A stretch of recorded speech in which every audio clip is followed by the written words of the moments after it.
All right, you hit play, so here we are. This is Jay Brown Yoga Talks podcast.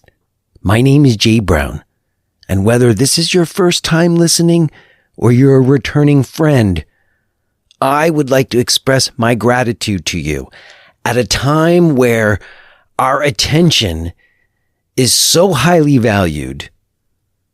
It's no small thing that you have chosen to listen. So thank you.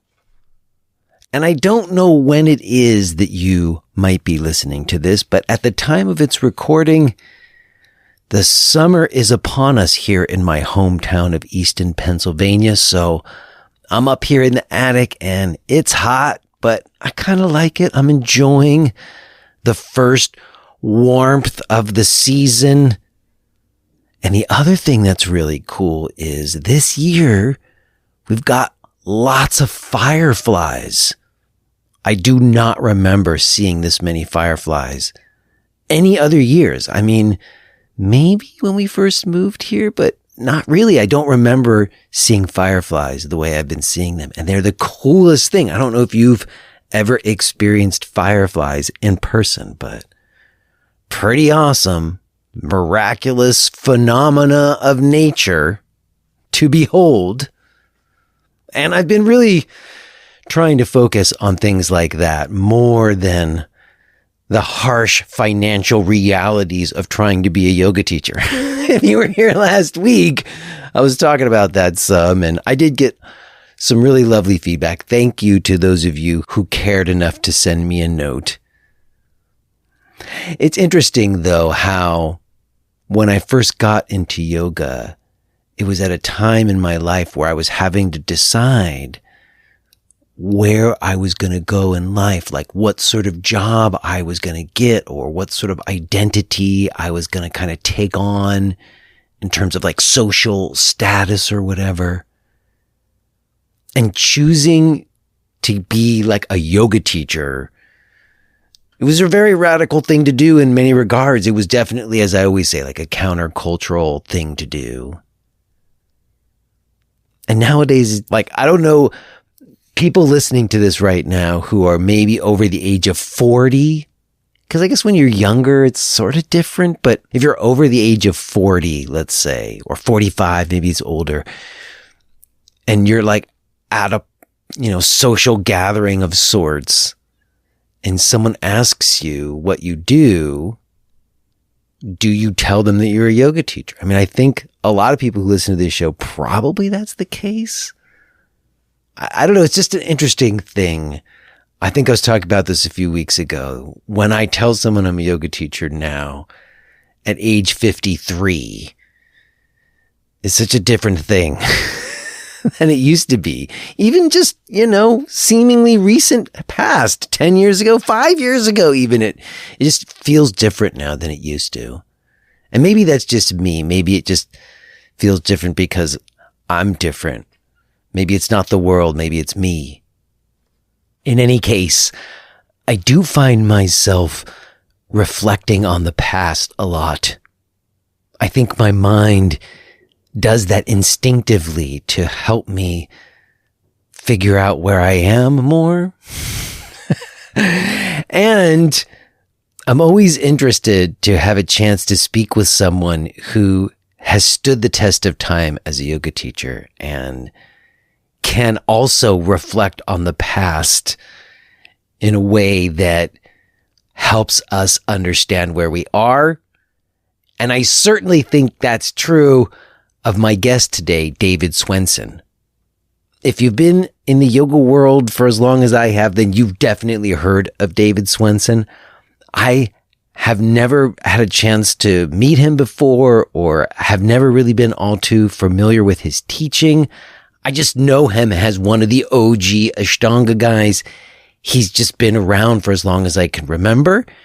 And he has a new book that he put out, a memoir entitled Only Dead Fish Go with the Flow, in which he reflects on his life in yoga and beyond. And it was a great pleasure to connect with him and have him shed light on both the past and the present. So Super fun to speak with him. My pleasure to be bringing it to you today. Real quick before we get to it, let me mention a few things. First, I have a new teacher training group starting in October. I know that's a little bit off from now, but for a limited time, I'm offering an early registration discount. You can get 50% off. And if it's something that you've been considering doing, I think that now might be the best time to do it, because this is by far like the best deal that I'm able to offer with it. If you are someone who's looking to deepen your own personal practice and maybe start teaching, or maybe you are already teaching and you're looking to invigorate it and fill in some knowledge gaps and have a vehicle to talk with other like-minded people, well, then maybe the teacher training program is the right thing for you. And as I mentioned, for a limited time, there's an early registration discount of 50% off. So you might check that out. Also, if you are enjoying the show and you would like to help support it and gain access to the full-length archives, I want to encourage you to consider becoming a podcast premium subscriber or even making a one-time thank you donation. We are reliant on listener support, and I really appreciate anybody who is doing that. There are also other ways for us to connect. If the teacher training is too much, there's other ways for us to connect via some live classes or discussion groups. So all of my stuff, the training, the podcast premium, and the rest can be found at jbrownyoga.com. Okay, y'all, we're going to leave it there. I will touch base with you on the other side, but let's go ahead and get into it. Let's listen to this conversation that I had with David Swenson.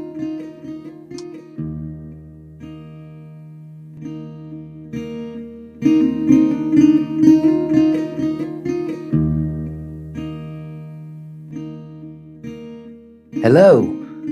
Hello. How are you, David? I'm Jay. Nice to meet you.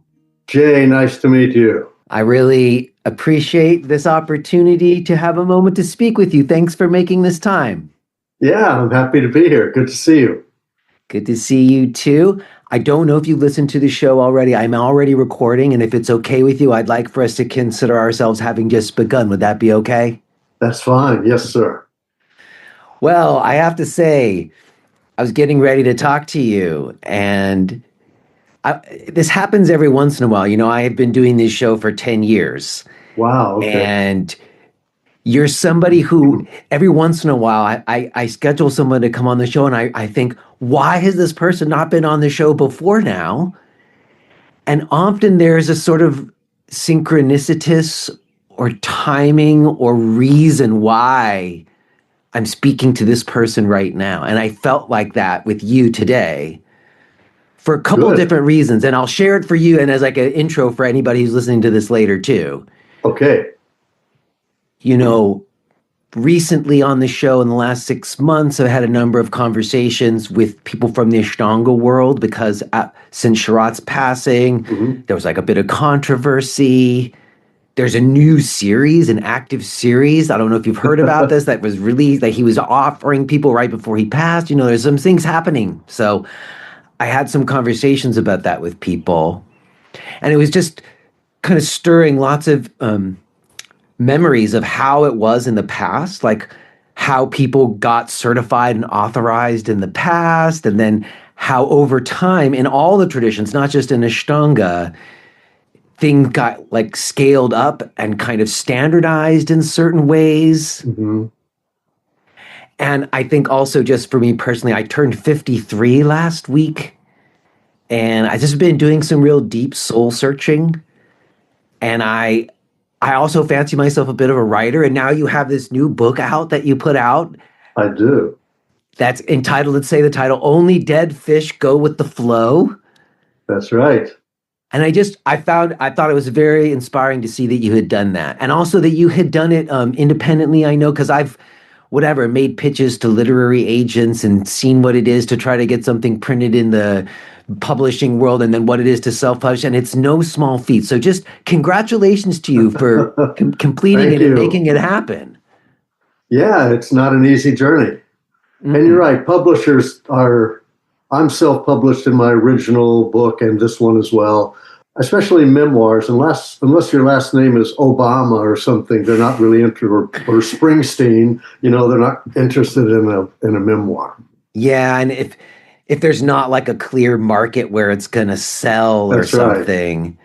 And I don't think yoga teachers write books to make money off of them. I mean, I think sometimes we imagined that you would, and maybe there was a time when people did, but I don't think so. Mostly it's just for you and then people who study with you to have some deeper insights because you're offering some new communication through that medium, That's true. Mm-hmm. Yeah, I went the route where I really printed a bunch of books, because to get the price down, you got to print a bunch of them.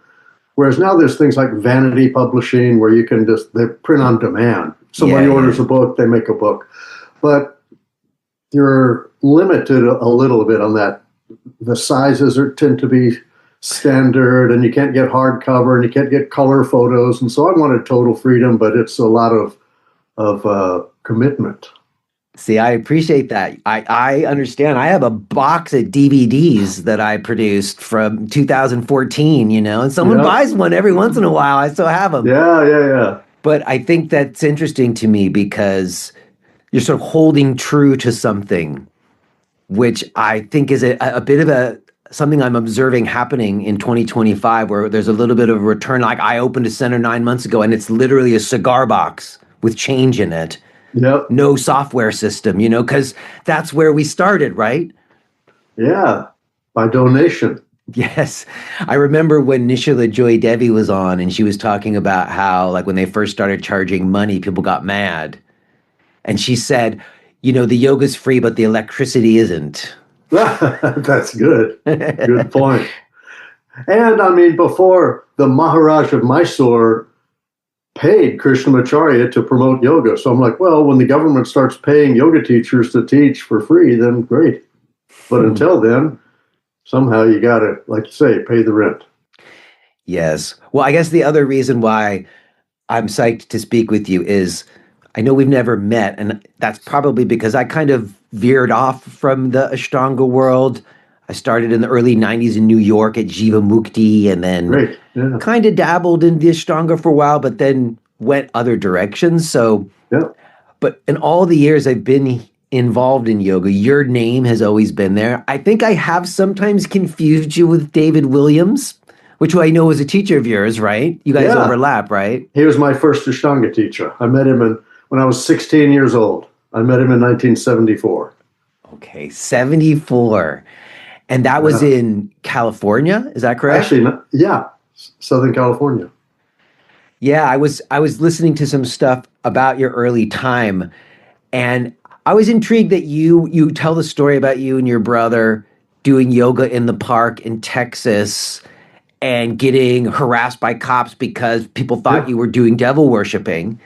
Correct. And I guess my question there is, like, what do you think it was that was motivating? I guess your brother was maybe the ringleader. Was it like the spirit of the 60s and the times, or like what was the influence that would kind of inspired you guys to even consider doing yoga at that time? Well, my brother was a surfer in Texas. You can surf here. It's called the Third Coast, there's a coast here. And in the summers, he would go to California, which was the mecca of surfing, especially the 60s, 70s. So he went out there, and there's a surf spot called Swami's Beach in Encinitas, California. It's called Swami's Beach because on the cliff above the surfing spot is Paramahamsa Yogananda's Self-Realization Fellowship. So one day after surfing, he saw some people doing some little stretchy things and sun salutations or something. He said, wow, what are you doing?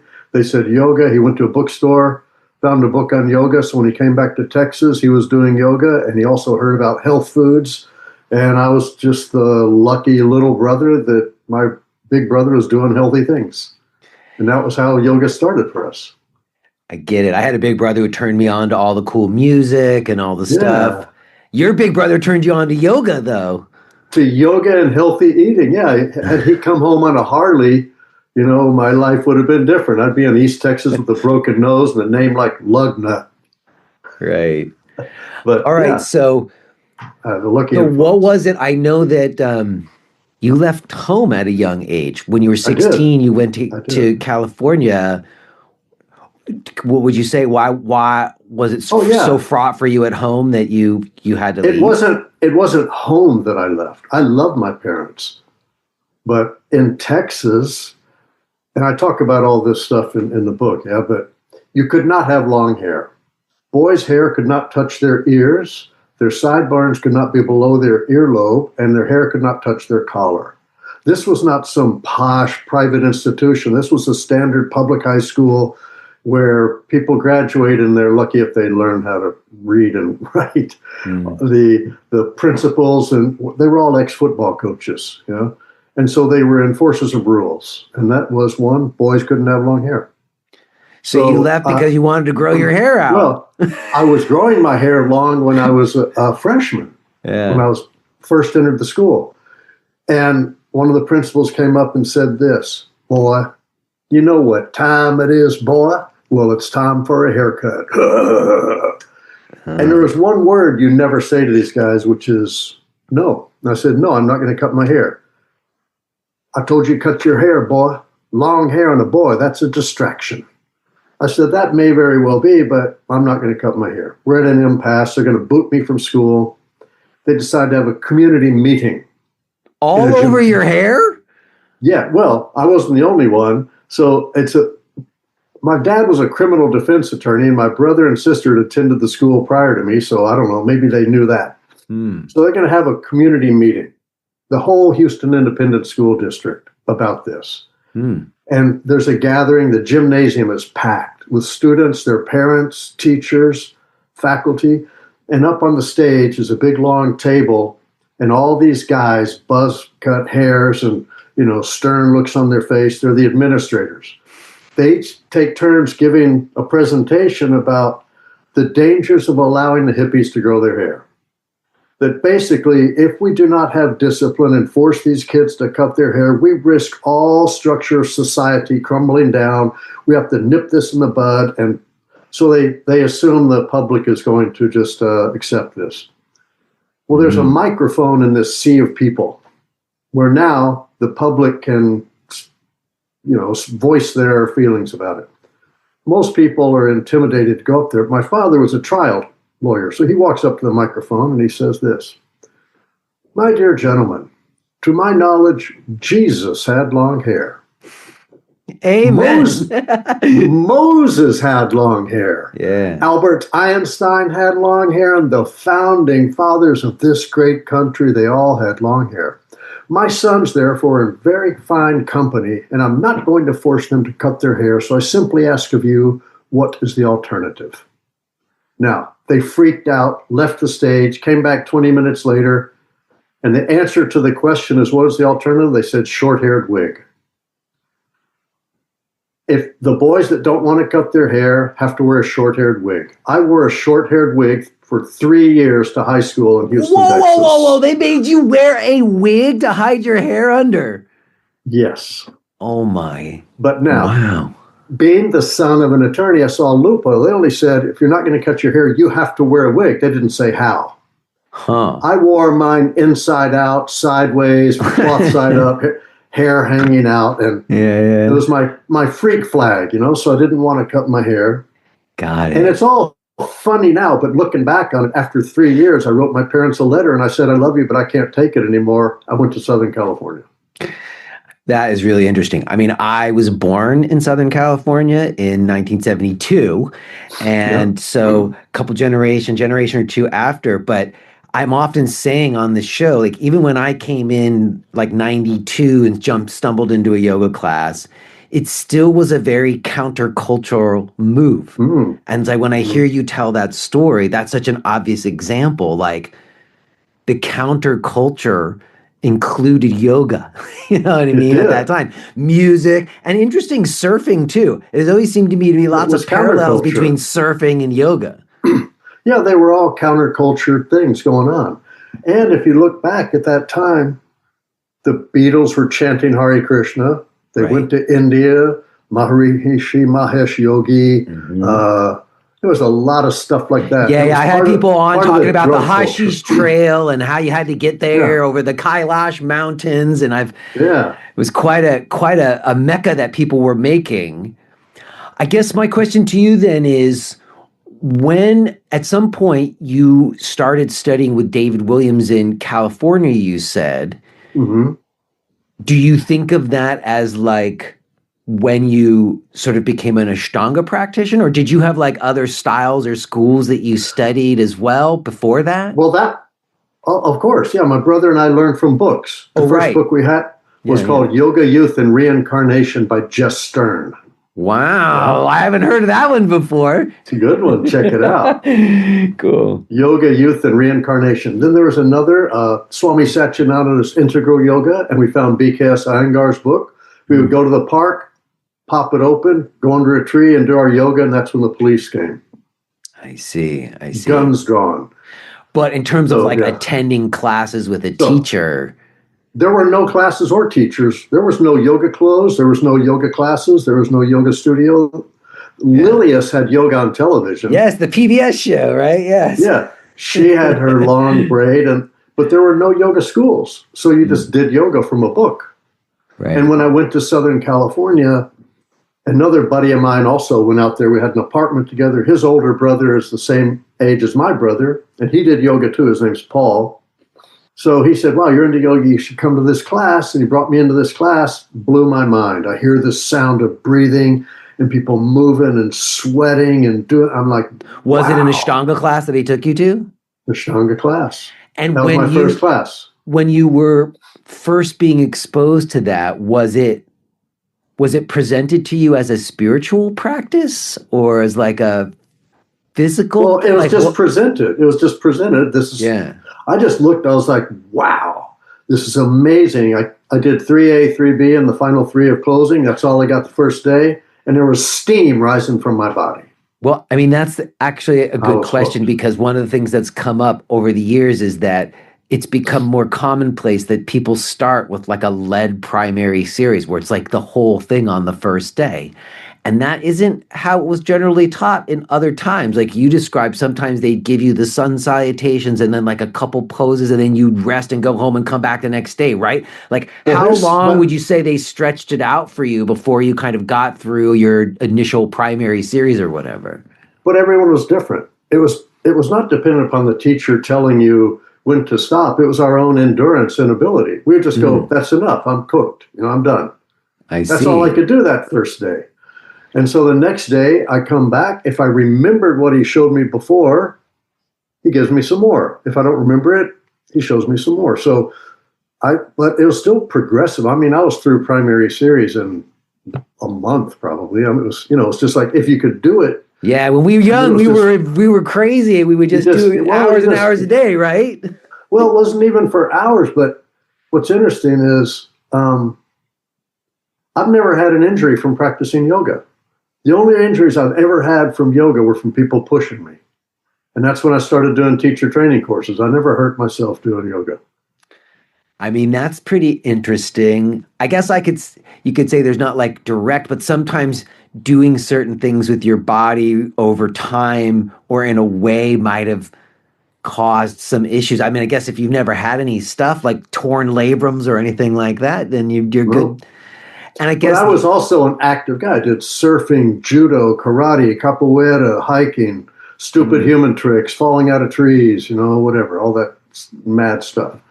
I see. Well, okay, but Ashtanga captured you in a certain way. I loved it. Oh, it lit me up. I felt like I was home.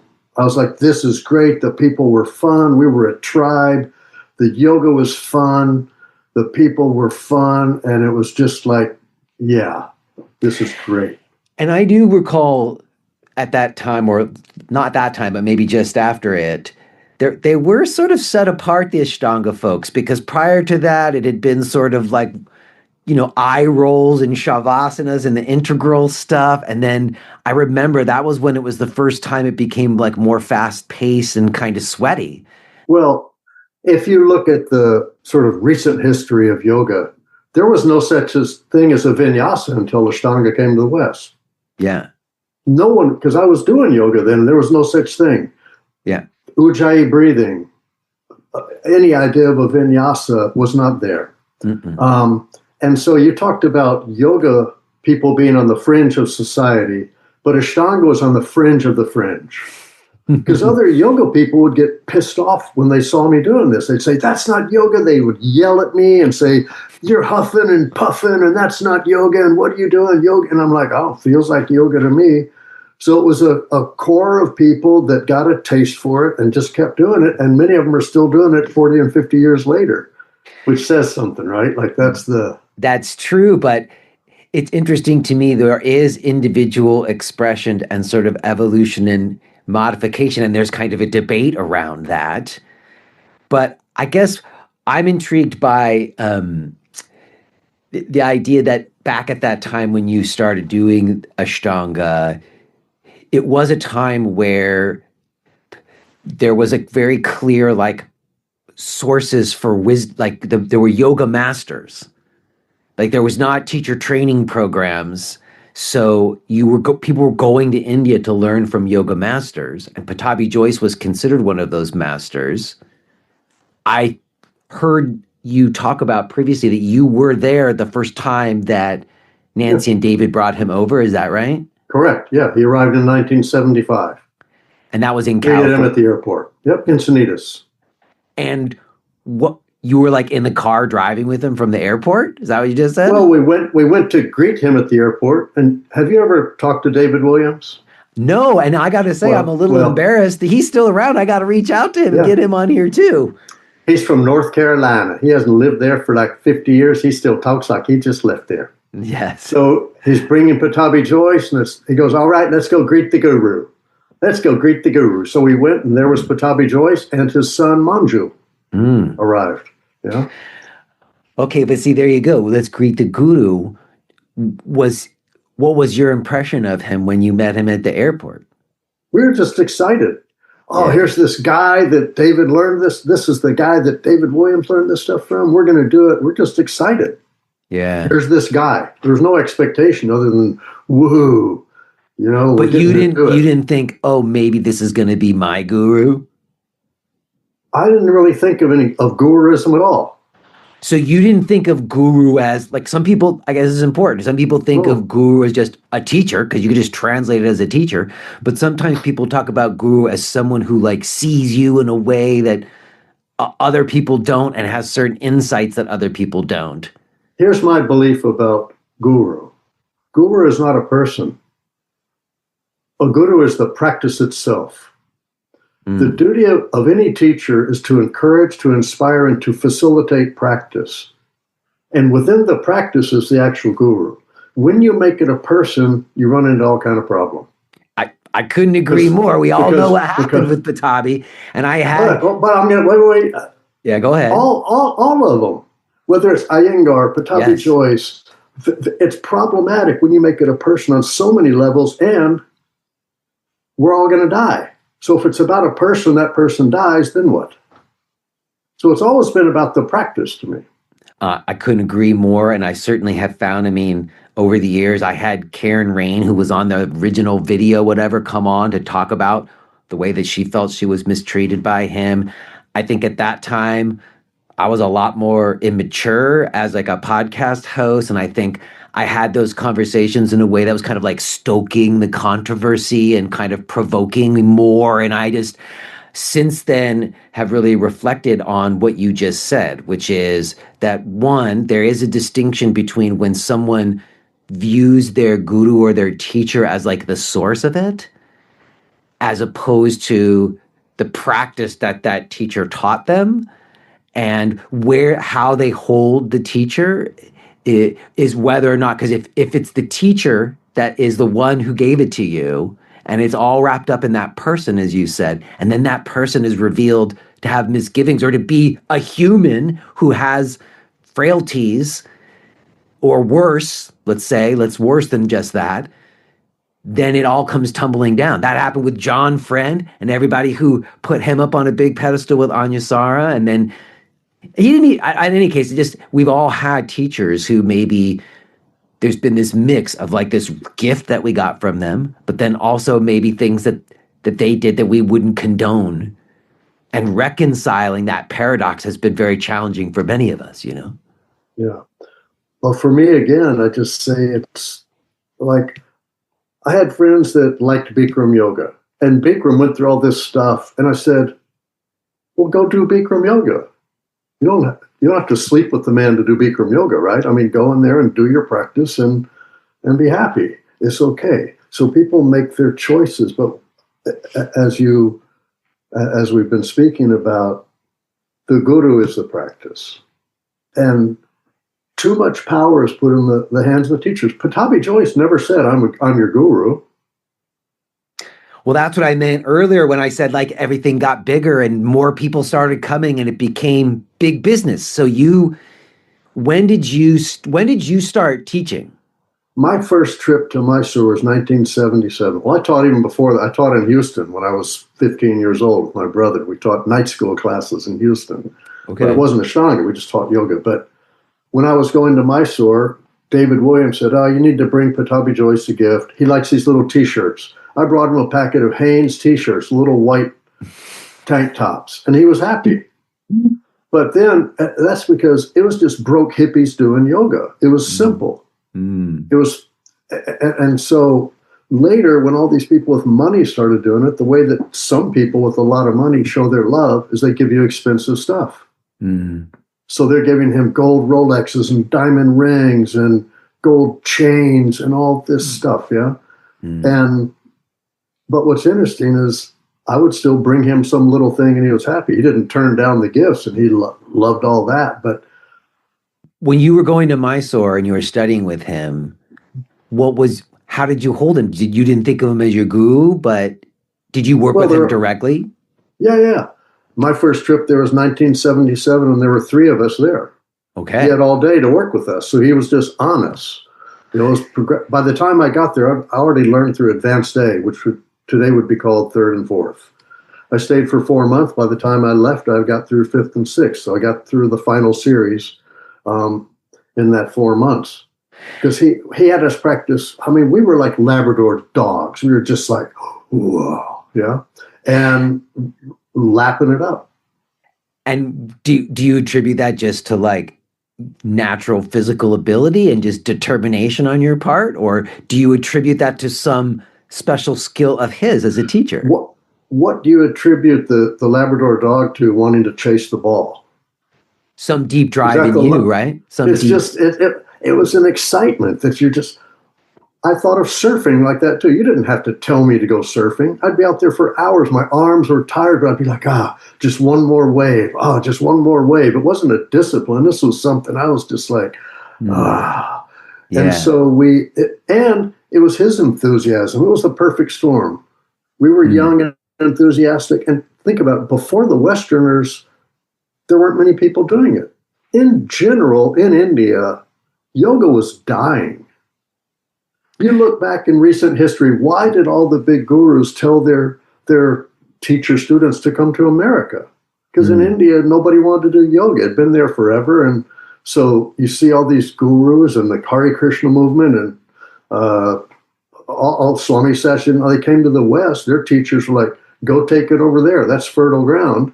And now it's interesting, like a boomerang, yoga is popular in India again because Bollywood people are doing it. Interesting. The other thing I took note of was a story that you told about how at a certain point you were able to do the series. And I had an experience too where it was very much about being able to do the asana. And at some point I could do more asana than a lot of other people. And then I still had some pain and felt very disillusioned about yoga and almost kind of left it. And you did leave it. I guess, was that... But it wasn't because of physical pain. But was it because of that letter that you wrote to Patabhi Jois? Yes, it was because, for me, imagine that you see all these series, the advanced series, whatever. The perception is when you get the last posture, is something supposed to happen? going to be a payoff somewhere, right? It's got, where's the samadhi, right? Like, where is it? So that's this letter you alluded to, and I asked all the meaning of life and everything. And when I didn't hear back, people listening to this might not know. So at some point, you felt like, I have questions, and you decided you were going to write Patabhi a letter. Is that the deal? Yeah. So I came back, and I'd learned all the series, and I was confused. I've been living in a tree house in Hawaii doing yoga with David and Nancy, and then in India and doing all. And I'm like, what is all this? I got all these questions. They just bubbled up. So I wrote him a letter. Dear Guruji, I have some questions for you. Where are the 8 limbs? We're just doing asanas and pranayama. What about the yamas and the niyamas, pratyahara, da-da-da? And samadhi, like, where's the bliss, man? And would you mind answering some other things for me? Like, who am I? What's the purpose of life? Why are we here? Who is God? Sincerely, David. And I shot the letter off to him, and I never got a reply. Now, in fairness, it was India in the 1970s, and I don't know how their mail system was, but I assumed he got it. And I came to 2 conclusions. One is he got my letter. He doesn't know the answers to my questions, which means I'm on my own. Second possibility, he got the letter. He knows the answers to the questions. He doesn't care about my questions. I'm on my own. And so I'm like, I'm going to find the answers. And that just launched me into this whole thing. I fasted. I ate nothing but grapes and grape juice for 40 days. I did called the grape cure, which works. I don't like grapes anymore. I studied St. Francis of Assisi writings. I meditated. I went to the Esoteric Philosophy Center in Houston. I studied palmistry, astrology, past life regressions. And then in all of that, what is it, as you look back and reflect now in these latter years of your life, what do you think it was that was driving that in you? Why did you care so much about that? There were a lot of other people doing It's a thirst for knowledge. It's a thirst. It's a quest. The word question contains the word quest. You have questions, and there's not somebody there to just give you the answer, which honestly is not the way it's supposed to work anyway. Yeah. You don't enter life and they hand you the book of answers, that every time you have a question. Well, now it's Google, I guess, or AI just spits the answer out. Yeah, no, that's not the answer. That is not the answer. And this is a conclusion I came to later on, but answers are overrated. The real juice in life exists in the questions. And a good answer should give birth to 3 new questions. So that constant, a little feeling like, there's something that keeps us moving, right? And so I was burning with that. Like, I just wanted to know. So that was that seeking. And then after the grapes, I ended up in the Hari Krishna temple. They answered every question.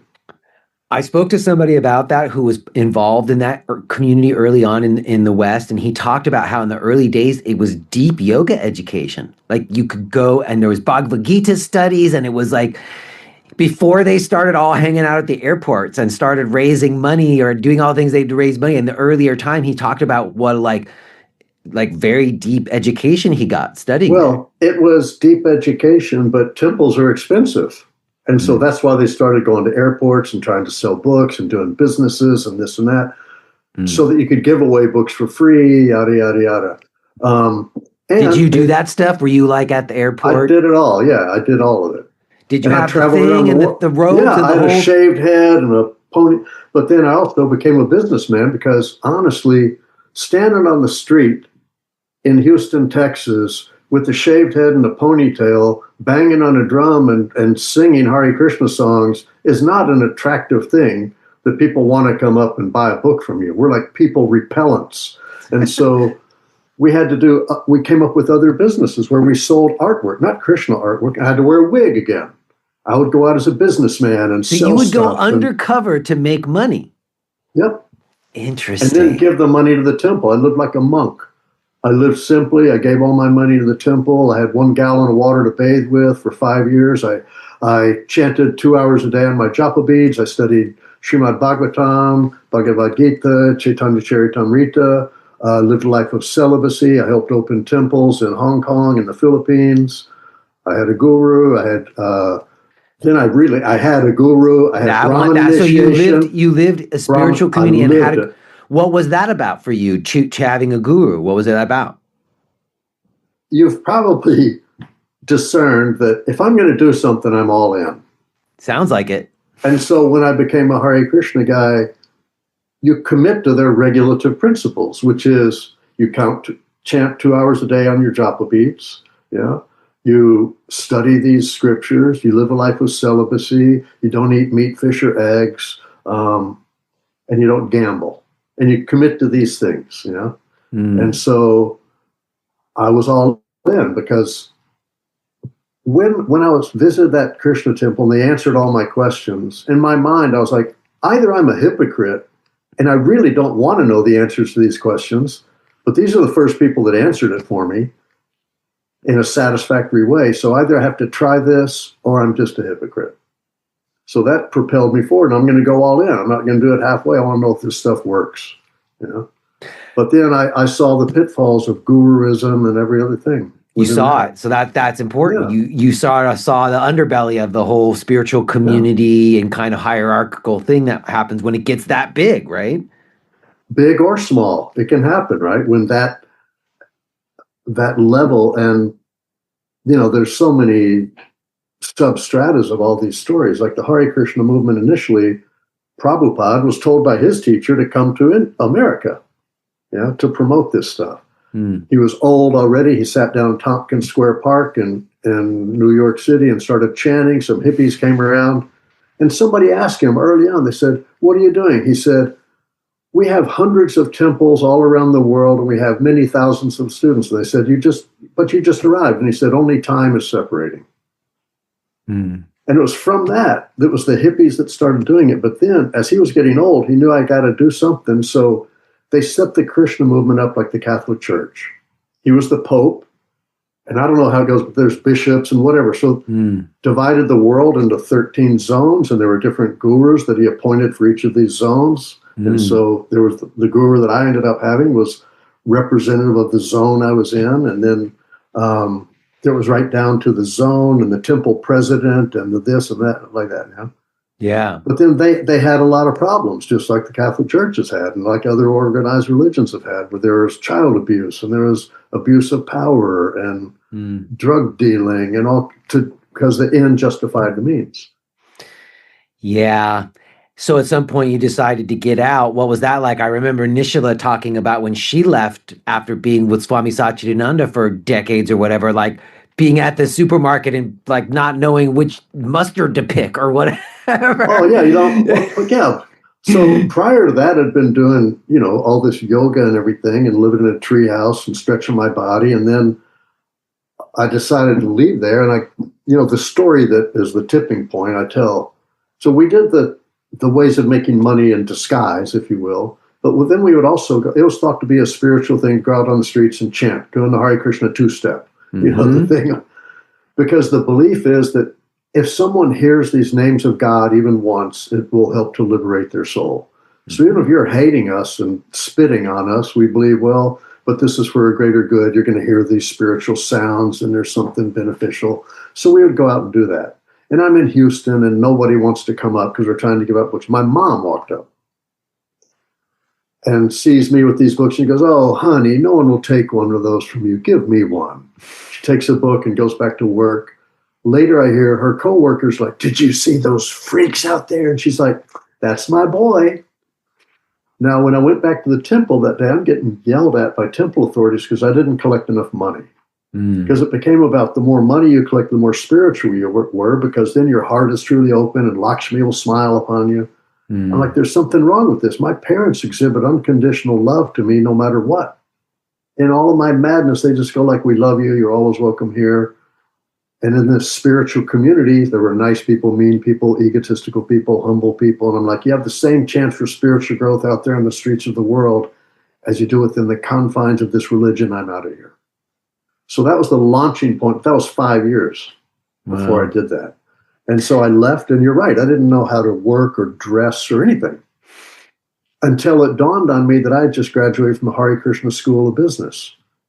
You were scrappy. You were scrappy. I was scrappy, and I realized if I can sell a Bhagavad Gita to a redneck in Dallas, Texas, I could sell anything. So I opened an art gallery and wore a business suit and carried a briefcase. Wow. So you went from Hari Krishna to an art gallery business suit. Wow, Yep. man, that's quite a swing. Because I came out going like, I need some money, but humbug, this spiritual stuff. I gotta support myself. What am I gonna do? Oh, they taught me to sell stuff. Okay. Secretly, I'm doing yoga, but I didn't talk about it or teach it. I guess at that time, we didn't really think of yoga as a career path so much necessarily. There wasn't like yoga celebrities yet there, right? Well, David Williams, I always quote him and tell him the story of what it was like teaching in the 70s. And I'll use his accent.